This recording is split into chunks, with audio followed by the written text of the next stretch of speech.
A man was bitten by a venomous snake, leaving him completely paralyzed and unable to move. However, the doctor pronounced him dead, without even attempting to resuscitate him. To determine the cause of death, the doctor let the assistant send the man to the autopsy room, preparing to remove and examine his internal organs. The most desperate part was that at this moment, Jimmy was fully conscious. He could not only see the sharp scalpel in front of him, but also hear the doctors discussing where to make the first incision. Yet he couldn't move a single inch, only able to slowly await his death. The doctors proceeded to cut off Jimmy's clothes, and the autopsy officially began. Before starting, they even took a posthumous photo of Jimmy, but the careless doctors failed to notice that his pupils hadn't dilated yet. It seemed that today, Jimmy was destined to die no matter what. As per protocol, the next step was to measure the body temperature. The doctor roughly inserted a 1-meter-long thermometer into his rear end. At this point, Jimmy had already cursed the doctor's entire family in his mind. Ultimately, the temperature reading came back normal, but the female doctor claimed it was because the corpse hadn't cooled down yet from being out in the sun for too long. Eager to finish up and call it a day,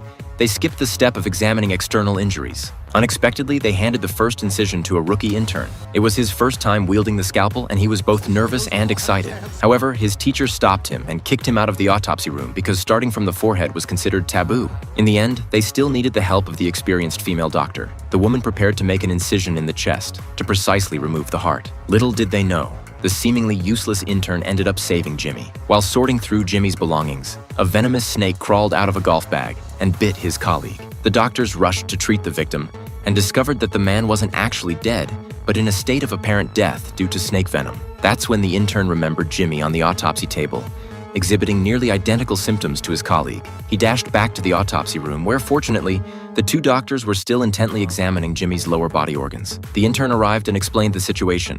Only then did the female doctor notice the wound on Jimmy's leg. She felt immensely guilty because their negligence had almost killed a living person. In the end, under the emergency treatment of the chief physician, Jimmy successfully survived.